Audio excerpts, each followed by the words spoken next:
Disclaimer, kami mengasumsikan bahwa peserta training ini adalah calon anggota pengurus Himpunan Mahasiswa Universitas X.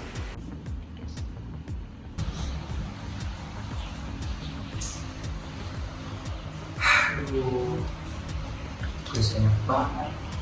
Mana belum beres semua lagi.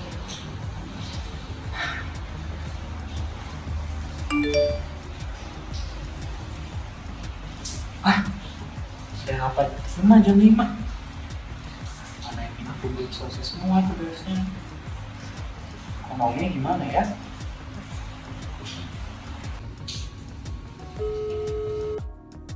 Halo. Halo, Nung? Gimana nih tugas psikoedu, psikodinamika, terus juga kesehatan mental, udah pada beres semua tuh? Pusing banget aku, belum beres tugas juga. Terus ada rapat nanti jam 5. Nah, kamu nggak lupa kan kalau ada rapat jam 5? Oh iya, lupa banget. Astaga, ada rapat. Serius, aku juga belum loh. Ini tugas-tugas banyak banget. Semuanya belum, ditambah rapat, bejibun. Job desk juga masih ada yang belum selesai. Aduh, bener-bener ya masuk organisasi di kampus, sekaligus banyak tugas ini, itu banget kan manajemen yang bagus. Kalau nggak baik atau bagus, jatuhnya kayak kita dulu deh, stres sendiri. Iya benar.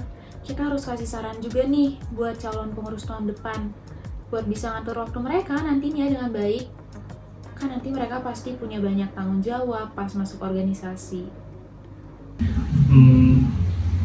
Ya udah, nanti kita coba sharing-sharing aja kali ya, siapa tahu bantu. Jangan lupa rapat, oke? Biar cuma fokus juga sama tugas yang bejibun. Iya, makasih ya udah ngingetin. Oke, sama-sama. Dadah. Nah, seperti yang terlihat sebelumnya bahwa mahasiswa juga tidak terlepas dari aktivitas kampus seperti organisasi. Semangat yang dimiliki mahasiswa di lingkungan kampus dan keterlibatan mahasiswa pada organisasi kampus dapat saja membuat mahasiswa terkadang terlena dan bahkan melupakan substansi tujuan mengapa mereka berada di universitas saat ini. Begitu pula sebaliknya. Pada kenyataannya, mahasiswa juga memiliki tugas-tugas yang sangat beragam serta dituntut untuk menjadi mahasiswa yang aktif baik di organisasi yang mampu memberikan pengetahuan dan pengalaman maupun kegiatan lainnya seperti tugas akademis agar dapat bersaing di dunia kerja. Bagi mahasiswa, pengelolaan waktu yang baik dapat memberikan dampak yang besar bagi kehidupan mahasiswa di kampus maupun di lingkungan sekitarnya. Maka dari itu, time management memegang peranan yang penting dalam mengembangkan performa dan prestasi akademik serta organisasi pada mahasiswa.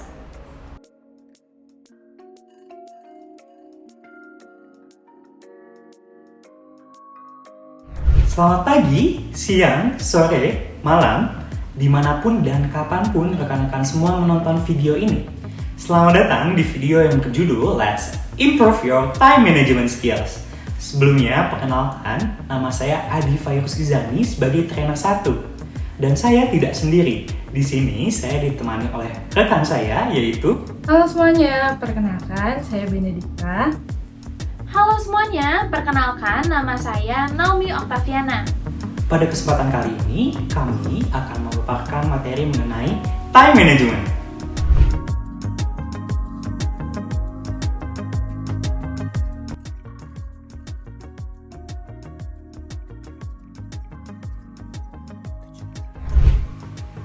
Pada video ini, kita akan mempelajari beberapa hal. Yang pertama ada pengantar time management, yang kedua ada dampak time management, dan yang ketiga, how to improve your time management. Namun, sebelum kita masuk pada sesi materi, terdapat beberapa peraturan yang perlu diperhatikan terlebih dahulu ya. Di antaranya, pertama, rekan-rekan diharapkan dapat memfokuskan pikiran masing-masing terlebih dahulu agar materi yang dibawakan pada hari ini dapat lebih bermanfaat nantinya. Kedua, sesuaikan posisi duduk rekan-rekan agar tetap nyaman selama kegiatan training ini berlangsung. Ketiga, Siapkan catatan dan alat tulis untuk mencatat hal-hal yang sekiranya perlu dicatat. Keempat, siapkan air minum untuk tetap menjaga konsentrasi selama kegiatan training ini berlangsung. Kelima, diharapkan pula rekan-rekan sekalian tidak men-skip video training ini ya, karena akan terdapat banyak sekali hal-hal menarik di dalamnya. Kami sudah menyiapkan jargon nih untuk rekan-rekan semua. Jika saya mengatakan let's manage our time, maka rekan-rekan sekalian akan melanjutkannya dengan and be productive. Oke, apakah rekan-rekan semua siap? Let's manage our time And be productive.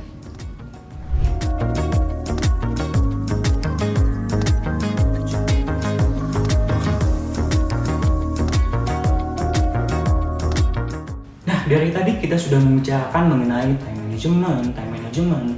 Lalu apa itu time management? Nah, rekan-rekan sekalian dapat menjawab terlebih dahulu sesuai dengan pengetahuan rekan-rekan pada link Mentimeter 1 yang tersedia di description box di YouTube ya.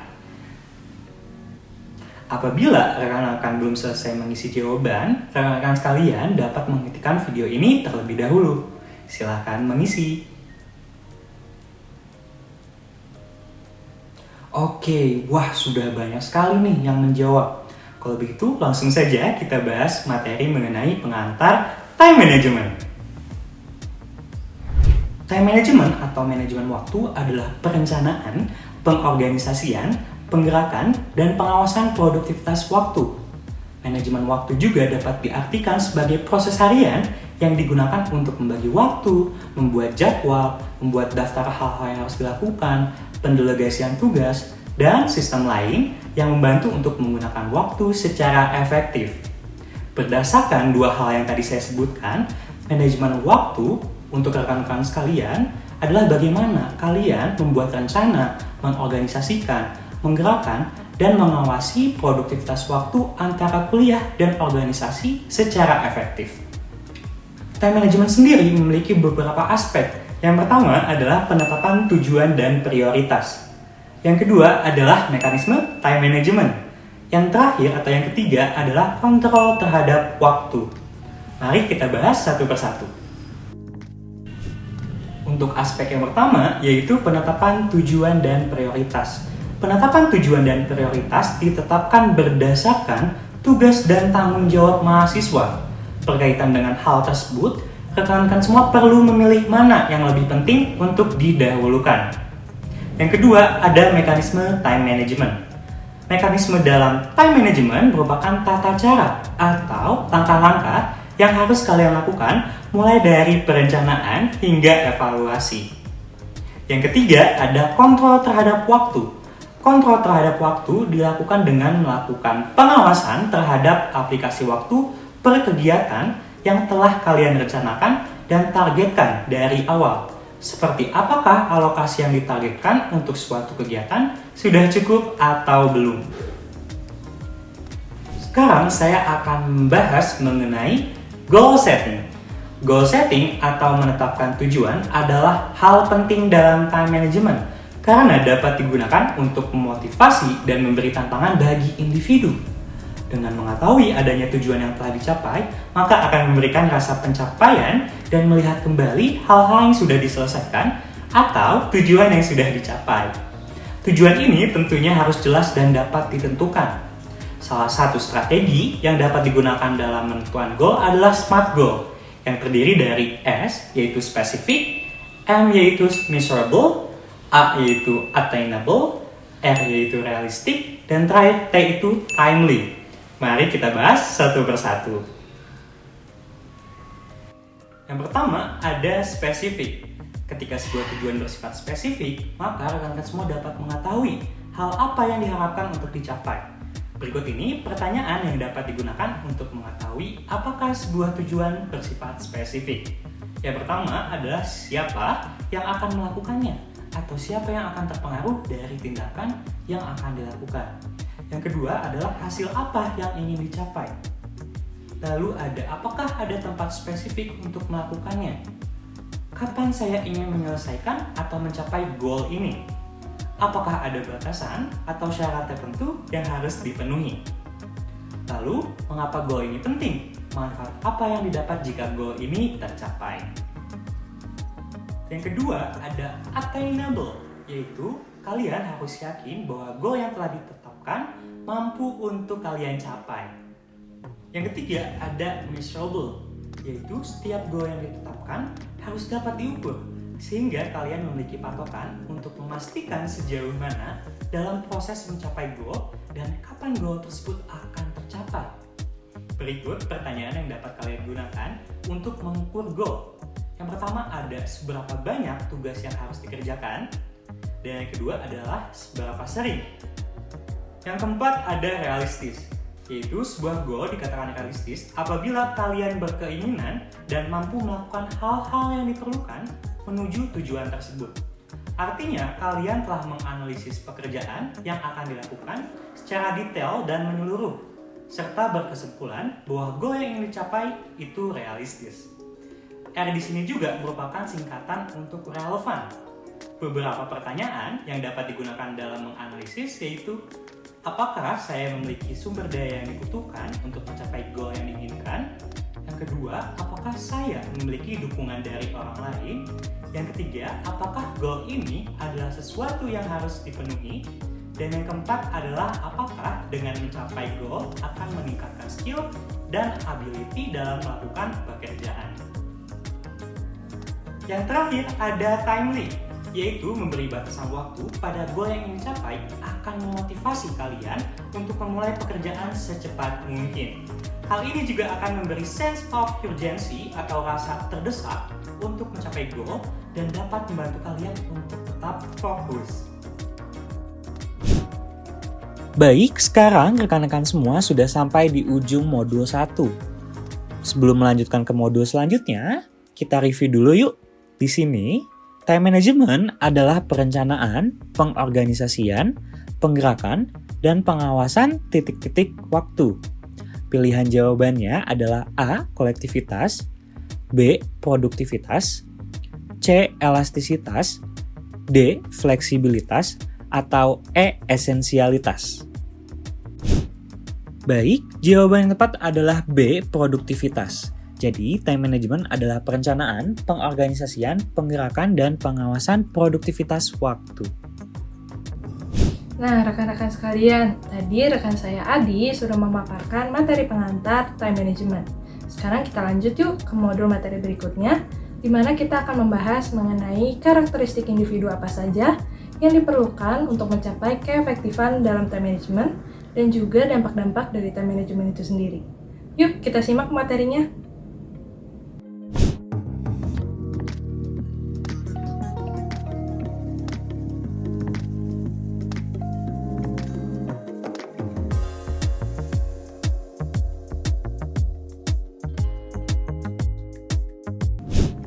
Untuk dapat mencapai keefektifan dalam mengelola waktu, terdapat beberapa karakteristik yang harus dimiliki oleh individu.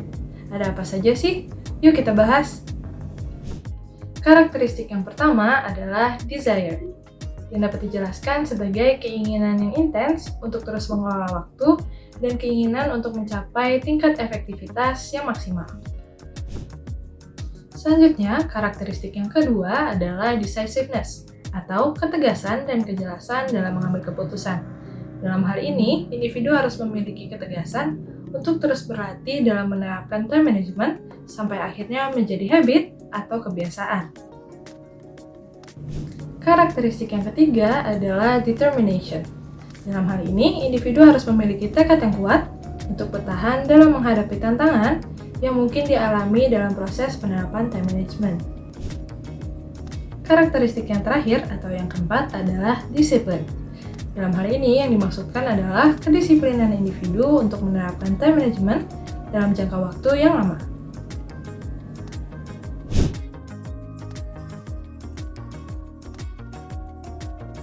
Oke, rekan-rekan sekalian, selanjutnya kita akan membahas mengenai dampak-dampak dari time management.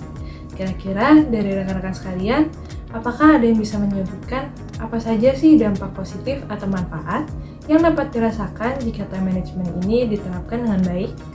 Rekan-rekan sekalian dipersilahkan untuk mencoba menjawab melalui link Mentimeter 2 yang sudah tersedia di description box ya.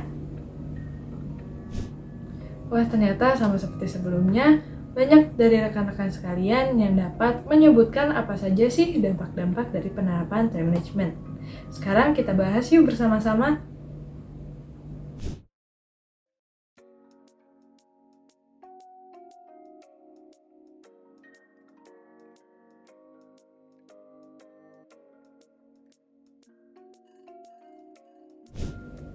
Dampak dari penerapan time management yang baik yaitu yang pertama, individu dapat memiliki prioritas yang lebih jelas dalam bekerja. Selanjutnya, dampak yang kedua yaitu dapat mengurangi kesalahan dan keterlambatan dalam bekerja. Selanjutnya, dampak yang ketiga yaitu pekerjaan yang diselesaikan dengan tepat waktu nantinya akan meningkatkan kepuasan dalam bekerja. Dampak yang keempat yaitu seseorang dapat memiliki kemampuan untuk berkonsentrasi terhadap pekerjaannya sehingga meningkatkan produktivitas kerja yang baik. Dampak yang terakhir yaitu dapat melatih kebiasaan seseorang untuk disiplin, terutama dalam hal-hal yang berhubungan dengan waktu, sehingga pekerjaan yang dilakukan lebih efisien. Selanjutnya, mari kita bahas mengenai dampak dari penerapan time management yang kurang baik.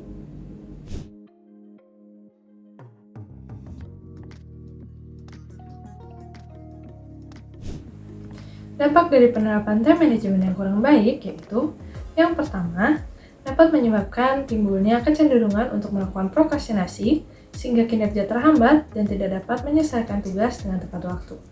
Lalu, yang kedua, individu yang tidak dapat mengatur waktu sering dianggap tidak terorganisir atau tidak berkomitmen. Jadi, individu yang tidak dapat menyesuaikan diri dengan kerangka waktu dan tidak dapat memenuhinya dengan tepat waktu akan dianggap kurang memiliki kemampuan dan komitmen dalam belajar. Selain berdampak pada diri sendiri, penerapan time management yang kurang baik juga berdampak pada organisasi yang sedang diikuti. Agar rekan-rekan sekalian dapat lebih mengerti mengenai dampak-dampak time management, pada sesi Zoom nanti rekan-rekan sekalian akan masuk ke dalam kegiatan case study bersama kelompok yang akan ditentukan oleh para trainer. Hasil diskusi kelompok dapat dituliskan pada docs yang nanti akan disediakan, dan untuk melihat pembagian kelompok, kasus, serta docs dapat diakses melalui link yang tertera pada description box. Tidak terasa, kita sudah sampai di akhir modul materi kedua ya. Sebelum lanjut ke materi yang berikutnya, kita lihat dulu yuk review materi berikut ini. Untuk review materi sebelumnya, jawablah pertanyaan berikut. Individu harus memiliki tekad yang kuat untuk bertahan dalam menghadapi tantangan yang mungkin dialami dalam proses menerapkan time management adalah bentuk karakter dari pilihan jawabannya yaitu A. Desire, B. Decisiveness, C. Determination, dan D. Discipline. Jawaban yang tepat adalah C. Determination. Materi selanjutnya akan dijelaskan oleh rekan saya, Naomi. Sebelum kita melanjutkan ke materi selanjutnya, mari kita melakukan senam mata terlebih dahulu agar dapat meregangkan otot mata kita dan agar mata kita tidak kelelahan. Rekan-rekan semua dapat mengikuti saya ya. Pertama-tama, tutuplah mata terlebih dahulu. Yang kedua, kalian dapat menggerakkan mata ke atas dan ke bawah sebanyak 3 kali. Lalu selanjutnya secara perlahan cobalah menggerakkan mata ke kiri dan ke kanan dan ulangi sebanyak 3 kali.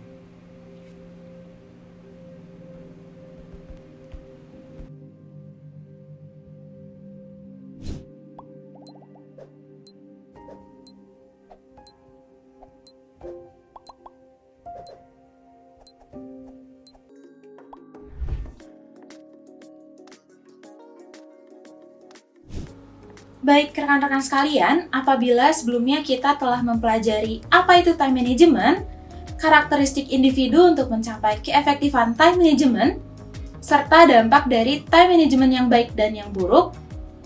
Nah, pada bagian kali ini, kita akan mempelajari mengenai how to improve your time management.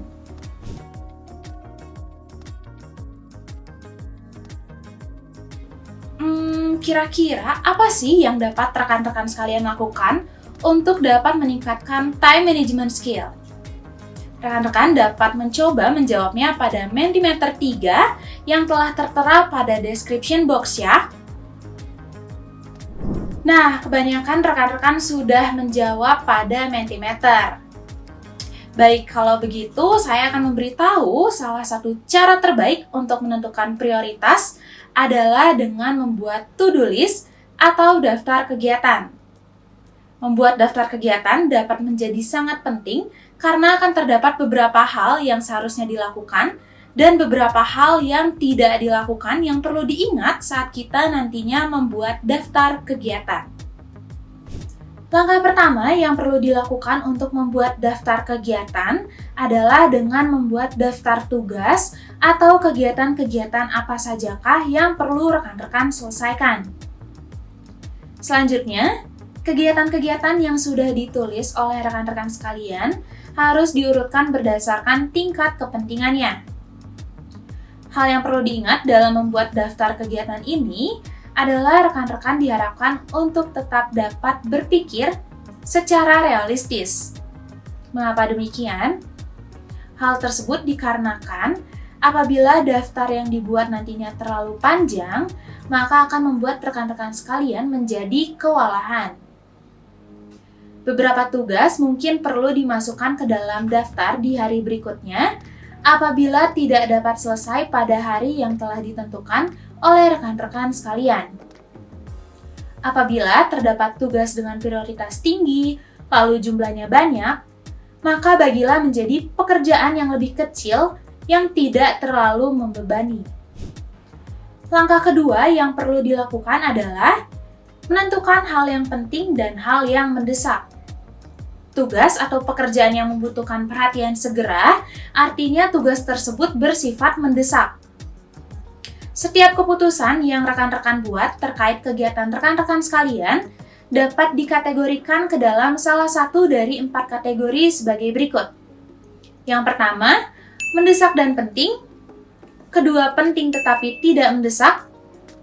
Ketiga, mendesak tetapi tidak penting. Dan yang keempat, tidak penting dan tidak mendesak. Mari kita coba tekankan sekali lagi ya. Penting itu artinya berhubungan dengan tercapainya sebuah goals atau tujuan, misalnya tercapainya prestasi belajar yang baik. Sementara mendesak adalah sesuatu yang menekan bagi rekan-rekan sekalian dan dituntut harus dikerjakan. Misalnya rekan-rekan memiliki deadline waktu 1 jam untuk mengerjakan sebuah tugas. Nah, keputusan yang penting dan mendesak ini akan membutuhkan perhatian yang segera pula. Di sini, rekan-rekan sekalian, selain dengan menentukan menggunakan 4 kategori yang telah dibahas sebelumnya, nah rekan-rekan juga dapat menentukan prioritas dalam membuat daftar kegiatan menggunakan ABC Model of Time Management. Cara menggunakan ABC Model of Time Management ini adalah dengan cara menuliskan huruf kapital A di sebelah kiri pada daftar yang memiliki nilai yang tinggi, lalu huruf B untuk item atau kegiatan yang memiliki nilai yang sedang, dan C untuk item yang memiliki nilai yang rendah. Item yang ditandai A harus menghasilkan nilai yang paling banyak. Individu akan mendapatkan hasil maksimal dari waktu yang dimiliki dengan melakukan A terlebih dahulu dan menyimpan B, lalu C untuk nanti.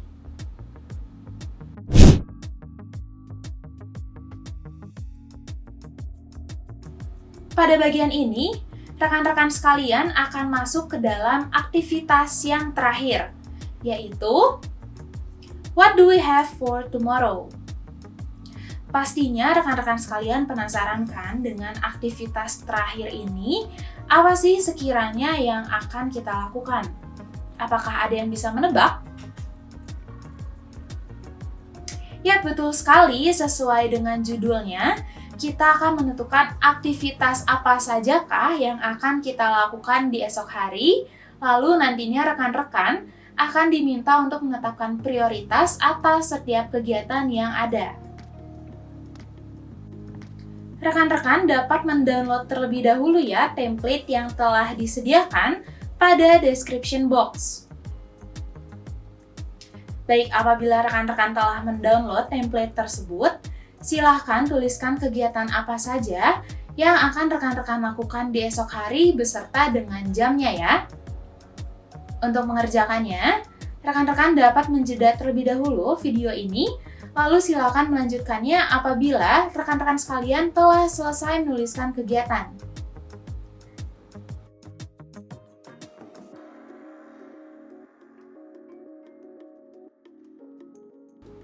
Apakah sudah selesai rekan-rekan?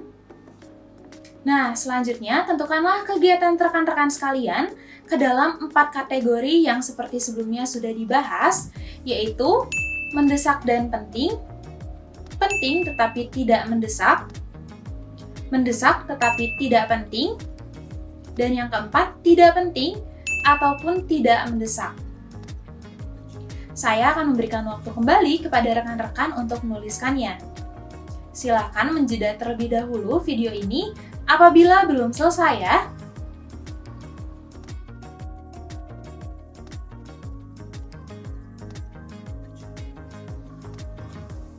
Apakah telah selesai kembali rekan-rekan? Apabila telah selesai, pada kegiatan kali ini gunakanlah template dengan kegiatan yang sudah dituliskan untuk diterapkan di esok hari. Diharapkan rekan-rekan memperhatikan prioritas dari setiap kegiatan yang telah rekan-rekan tentukan dengan baik ya. Nah, untuk pembahasan lebih lanjut mengenai kegiatan ini, nantinya akan disampaikan pada sesi Zoom meeting. Diharapkan rekan-rekan sekalian dapat melaksanakan writing test dari aktivitas terakhir ini sebaik mungkin ya, karena nantinya akan ada hadiah loh dari trainer untuk 2 orang yang beruntung dalam memaparkan hasil dari aktivitas kali ini. Untuk review kembali, jawablah pertanyaan berikut ini. Kegiatan dalam kategori penting artinya kegiatan tersebut berhubungan dengan tercapainya suatu goal atau tujuan. Apakah benar atau salah? Ya, betul sekali jawabannya yaitu benar. Di mana kegiatan dalam kategori penting artinya berhubungan dengan tercapainya suatu goal atau tujuan. Sebelum mengakhiri aktivitas kali ini, berikut merupakan review materi kira-kira apa sajakah informasi yang rekan-rekan dapatkan melalui pembahasan training time management pada hari ini.